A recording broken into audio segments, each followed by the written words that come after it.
sit in a motel in Jackson, Tennessee. Flying back to New England tomorrow and going to be headed directly to the Cape. My wife's going to pick me up at the airport in Manchester, New Hampshire. Going to be going down there for my mom's birthday, but I also had hoped to get some work done aboard Little Girl. The problem I've got is the weather looks absolutely crappy for the time that we're going to be there, which is basically Thursday and Friday, and then I got to take off on Saturday. So anyway, we'll see how it goes. My brother's out in Colorado, so he's not going to be able to help me with the engine. I've got some stuff I can do on the engine. I'm going to check the oil and just one thing and another. I try to fix the latch on the lid, I guess. But anyway, I'll tell you what. Next stop will be Cape Cod. I'm going to be flying all day tomorrow and get into the Cape and hope to be talking to you Thursday morning, bright and early. Probably making my way out to see whether the tarp has held water or shed it, and hopefully it's shed it. So, all right, we'll catch you when we get to the Cape. Take care. Well, guys, here we are back down on the Cape. It's pouring down rain. It's going to be this way for all the time I'm here. I guess around 11 o'clock we're supposed to get a break till about 2. So I'm going to try to get out here on the boat. I got some stuff I want to do with the electrical. I ordered some parts, and I'm going to try to do something about getting the spaghetti farm down in there over the top of the battery. And I got some stuff I want to get done on that. It's stuff I can do in the cabin. Even with the rain coming down, I can get some work done. Maybe even get the electrical up there and put some heat on. Yeah, excuse me. Run an extension cord out there and get some heat on in the cabin so I can work down there comfortably. So, but for the now, I'm getting rained on, and I'm going to go back in and grab some breakfast. Actually, the tarp held up pretty well. It's been, at least a month here, and she looks pretty good. I think little girl's going to be in good shape. So, catch you in a few, probably around 11 o'clock, I'll be back out here. Well, here we are on a positively crappy, rainy day. Headed up for West Marine again for the umpteenth time and during the long process of restoring Little Girl. So anyway, going to go ahead and pick up some stainless screws. I'm going to pick up a couple of, hopefully, very short 1/4-inch screws to work on the, mount that latch for the cowling for the outboard motor. Also pick up some screws for these little junction boxes that I just bought through Amazon Prime, and try to redo the spaghetti farm in the down in the cabin of the boat. So anyway, okay, well, I think I better shut up and concentrate on my driving, and we'll be back to you in a few minutes when we get back aboard Little Girl and get things all ready to go. Get work on some wiring today. Well, hi guys, back from lunch with my wife. It is still coming down out there. I left the tarp over it, untied as much as I had to get up on the ladder inside the tarp. So what I've done, I've got everything set up inside down in my parents' basement to be able to go ahead and do the electrical project without even being on the boat this afternoon. I did come out here to get my brand new soldering kit. About a year ago, I was doing some soldering on the boat, and I mentioned it in one of my videos that how old the soldering iron was. As a matter of fact, it's so old that there are places in the wire where I actually have electric tape on it to keep the bare wires from showing. So anyway, before I knew it, here came a brand new soldering kit for my son. He ordered it up and had it sent directly to me. So I came out to get my new soldering kit and some wire that I had, and I got to get back in there and start doing this. And little girl's going to have to sit by herself for now. I mean, it's just going to be a whole lot easier to do this wiring inside with plenty of light and a place where I can plug in my soldering iron. I'm not having to worry about it being cold, or, being cold around and affecting the solder flow. So that's what I'm doing. Going to get these lights turned off and get back inside, and we'll pick it up in there and show you what we're doing. Okay, guys, let me show you what I've done here. And what I'm going to do is eliminate all the spaghetti on top of the battery. I'm going to have just one line coming off from the hot side 12 volt, and another line coming off from the others off from the ground. And what we're going to do, where's my other ones? Just ordered these online. These are really too small for what I wanted, but they'll do the trick. Yeah, I got a whole bunch of these. And so we'll have a ground side and a hot side. And what I've done is just link all these with wire, just bare wire. Now, that's not going to be that way because this is going to be soldered solid, and this is all going to be nothing but solid solder all through this wire here. And then put back into these little screw down brackets. And then the feed lines, that's going to feed this is going to go to the bilge pump. There's going to go to the voltage meter. That's going to go to another circuit. You get the idea that by having a solid feed coming off the battery, a single one, these all being linked, every one of these it would be a different circuit going out. In other words, all these get the hot lead going in. By the way, I'm sorry, I should have told you, I rang these out. This goes to this. In other words, this rings through. You know, so if you got 12 volts here, you got 12 volts on the other side, and so on. So in other words, every one of these gets charged. And then every one of those becomes a different circuit, and then you control that circuit by the switch that's in that circuit. So anyway, that's the plan. I wish now that I'd looked into how big these silly things were. This is awfully small, but it'll work. And I'm just going to now take those screws out, very carefully lay that down, and silver solder all of this wire till it's all just solid silver solder all the way through it, and then put everything back in place. The idea being that I've already given it its form to be able to lay in place for those screws to go down through and secure it. And then on the other side, I'll just be able to have individual wires come in, solder the ends, and put them into their individual slots for the different circuits that are going out. All right, well, we'll see how that works. If anybody's got any comment on that, it probably is not the best way to do it, but it's a way, and that's the way I'm going to do it. I'm going to go ahead now and set this up to do the soldering job with that nice new soldering iron that my son gave me. Okay, so this is what I've got going so far. This is all soldered up very nicely. It looks like crap because I think this is probably already rosin core solder, and I didn't even consider it. I went ahead and used some rosin. I just kept dipping it in there and using it. The rosin helps to purify the joint and so on and so forth. Well, anyway, but what I'm going to do when this is done, I'm going to flip this over and make sure that the solder went all the way through. So every bit of this stranding is all going to get thoroughly soldered, top, bottom, all the way through. And you can see what's happening. It is going to stay right in the form that it needs to be in. And then when I'm done, I'm going to just be able to set it back down in here, put the screws in, and then tighten it on down. And by doing that, theoretically, it's going to preserve the wire from corrosion by having that solder all the way through it that way. So. All right, I'm going to get back to work. I didn't bring my little stanchion with me to be able to hold this while I'm doing the work, so I don't know if I'm going to be able to show this while I'm actually doing it. Perhaps you don't even need to see it if you've already seen soldering done, which most of you have, I'm sure. So anyway, all right, we'll be back. Well, guys, so far it worked. There it is. It's in place. Now all I've got to do is put the screws in, tighten it down, and that's all solid soldered, and it won't corrode. That's the theory anyway. And then we're going to come into here with some 14 gauge. Where is it? Okay, let's say some 14 gauge, which is heavier wire. And this 14 gauge will connect onto here and be shrink tubed. And then that will go to the top of the battery.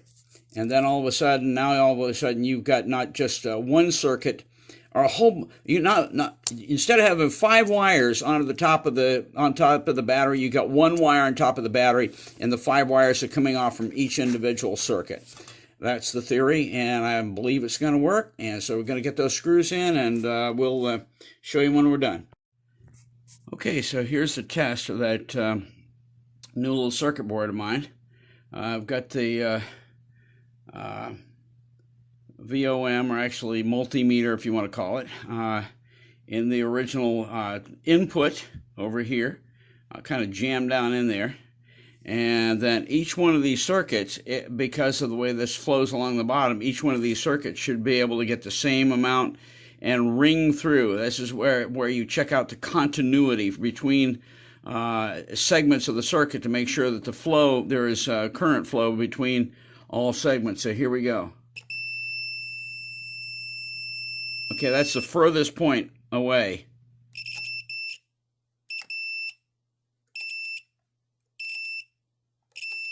Okay, well, it stands to reason that if you got current flowing in here, you're going to have it across here, because these are two sides of one plate. Okay, so the current is obviously going to flow through from this side to this side. But what I've done here by linking all these is making sure that the current goes all across the bottom, and it should read out on the top. So the furthest from that is still getting current. So with 12 volts flowing in here, every part of that circuit should, every part of those should have 12 volts flowing through, and it does. That's works like a charm. So now all I got to do is put it out on the boat and hitch up my individual circuits that are going to each one of these, and I'm feeding 12 volts to each one of those circuits. All right, good, works. I'm really happy.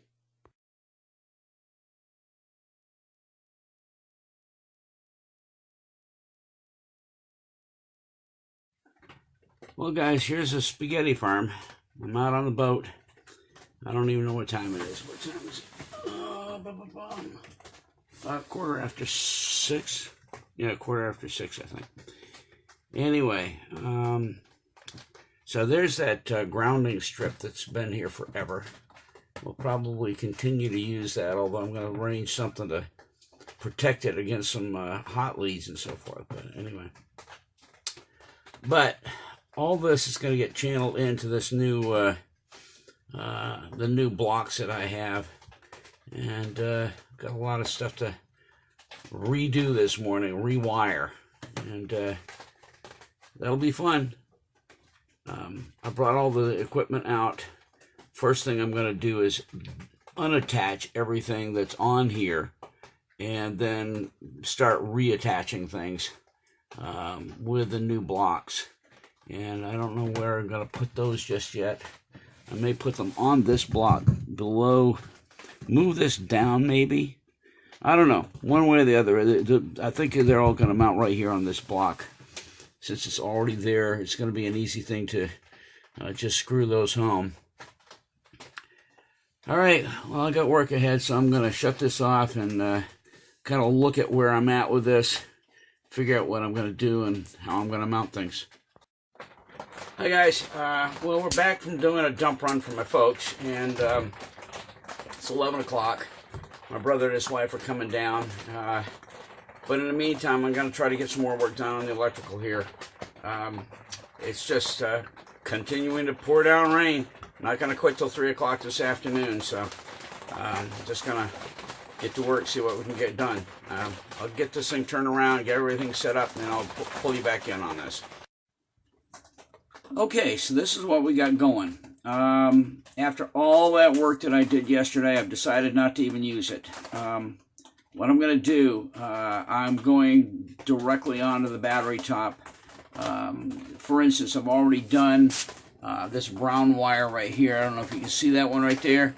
That is the automatic switch. In other words, if there's water in the bilge, and that bilge pump kicks on, that's the one that draws current directly from the battery to go ahead and switch on and begin pumping out. You can see the evacuation line right over there with a one-way valve on it. I decided to go direct instead of going through that stupid little block, which is going to be a pain in the neck. So that has already been ring clipped and put right onto the battery top. The ground for it also is going to be is back over under there, and that's going to be put on the ground. That way, the bilge pump is not you know, the automatic phase of the bilge pump is going to be coming right off the battery.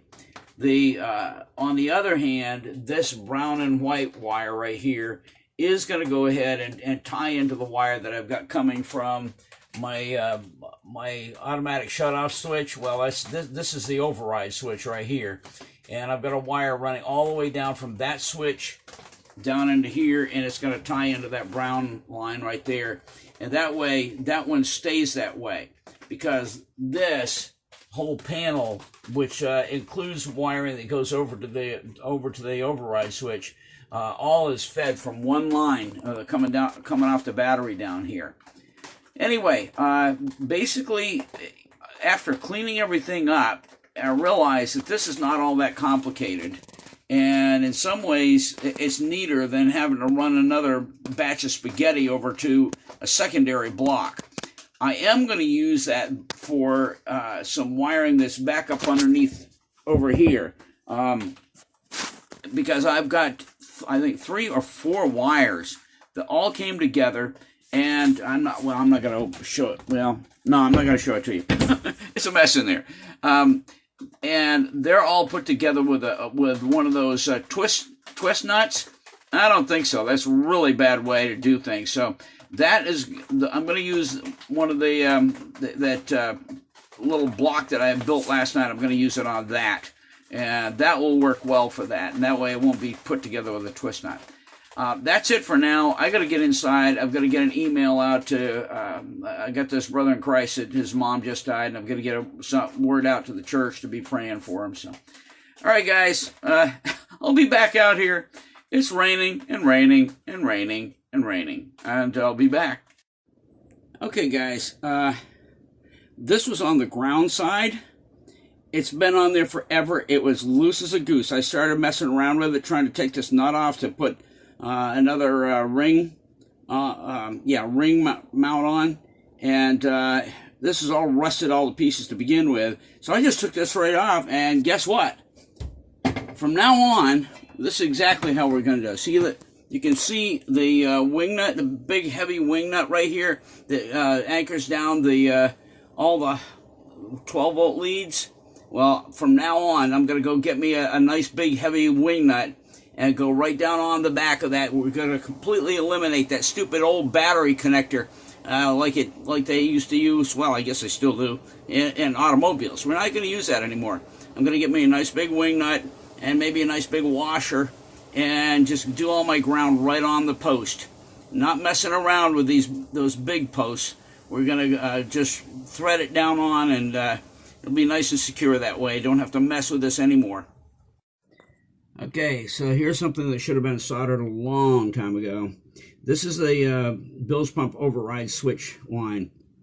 Green line is from the switch up in the panel, and the brown and white line that you see to the left here is directly into the bilge pump itself. You know, being bilge pump wire, I thought that it would be completely like silvered already, pre-silvered. I stripped that back. It was completely corroded inside, and so as usual, I just take my knife, fan it out, put it on my finger, and just take and scrape, you know, with my knife, and just the edge of it, and do it both sides, and flip it a little bit more, and do it both sides until you get a nice briny, nice shiny, bright copper look, and then we just went ahead and pulled our other line in here, get this thing ready to go, and I'll already have my shrink tubing in place so that we can slide it down and shrink it when we get done with the solder. So I'm going to get this done, and we'll be back to you in a minute. Well, before the light goes out, I'm going to go ahead and try to get this done. We've got heavy, extremely high winds. The tarp is flapping like crazy. The rain is over, but I mean, it's just blowing like mad dogs out there. And I'm just going to go ahead and wrap this up, because I need to get this tarp all cinched down and have it all done with. Listen, this is as good as it's going to get for the strip. I got everything neatened up. I got stainless steel wing nuts on both of the threaded mounts, Everything is secured. The wiring that needed to be soldered was all soldered. I think we're good to go for this trip. And this is a crazy thing that was not anticipated. But when you have rain for 3 days straight, and then wind like it's gonna tear the boat right off its stands, I'm just having to wrap it up really quick here. So anyway, listen. Thank you for stopping by Restoring Little Girl. We're going to call this quits. I got to get out there and get this tarp tied down. Well, good morning. After 3 days of incessant rain, wind, and nasty weather, this is what it's like on the day we're leaving. I want to just take the time to thank this guy named Leopoldo, I think I got the name right, who just subscribed to my channel. And he makes number 70. And, I know 70 is a tiny number compared to a lot of the guys out there on the internet who have thousands of people that are subscribers. But, hey, for me, I like 70. Nice round number. So, anyway, thanks for stopping by Restoring Little Girl. And we'll catch you guys on the next time. Looking forward to getting a bit more done next time, but you know what? This is not bad considering all the crap weather we had. We still managed to get that battery and the electrical kind of straightened out for this trip. Hey, take care, and we'll catch you next time down.